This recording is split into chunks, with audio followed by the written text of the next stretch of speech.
કોણ વાંચશે? આ કેટલા લખેલા છે? 32. 32. Very good. આ કેટલા લખેલા છે? 23. 23. આ કેટલા લખેલા છે? તો બોલ. 88 છે આ? તો બોલ. 83. છે. બરાબર. ચલો એનો મતલબ તમને આ આંકડા ઓળખતા આવડે છે. બરાબર છે? હવે આ બધી કેટલી સંખ્યા છે? 1 2 3 4 5 6. હવે આ 6 માંથી શું કરવાનું છે? નાની સંખ્યા પર વર્તુળ કરવાનું છે. ચલો તો આ 6 સંખ્યામાંથી સૌથી નાનામાં નાની સંખ્યા હોય ને એના પર વર્તુળ કરાવડાવો. તમે કહેશો એના પર હું વર્તુળ કરીશ. 5. આંગળી વિશે કરવાની હે ને? ચલો હમણાં તો તું બોલી દીધી.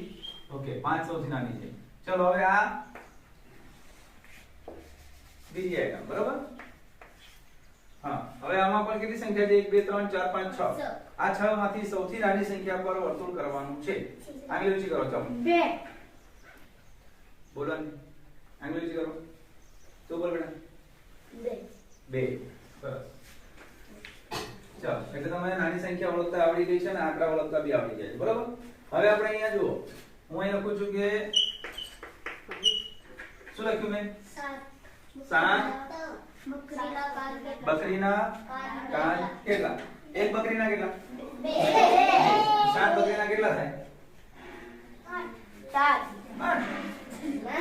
ચલો આગળ ઊંચી કરો જેને આપણે કહો મને 7 બકરીના કાન કેટલા? 14. એક આવડે? એક આવડે ને? 7 નો વડ્યો આવડે હે ને? હા એક બકરીના બે કાન હોય કેટલા થાય? 14. સરસ. ચલો આ થઈ ગયા 14. ચલો હવે આના અંદર એક ઝાડ પર કેટલા પોપટ? 5.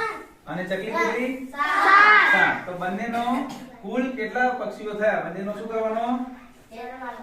હા તો મને જવાબ લખાવો. ચલો પોપટ અને ચકલી ભેગા થઈને કેટલા થાય? 12. આગળ ઊંચી કરો. તો 12. 5 + 7 કરીએ તો કેટલા જવાબ આવે? 12. સરસ. ચલો વચ્ચેની સંખ્યા લખો. બરાબર? આ કેટલા છે? 24. આ કેટલા છે? 27. હા તો 24 અને 26 ની વચ્ચેની સંખ્યા કોણ બોલશે? આગળ ઊંચી કરો. તો બોલો શું આવે? બીજું કોણ બોલશે?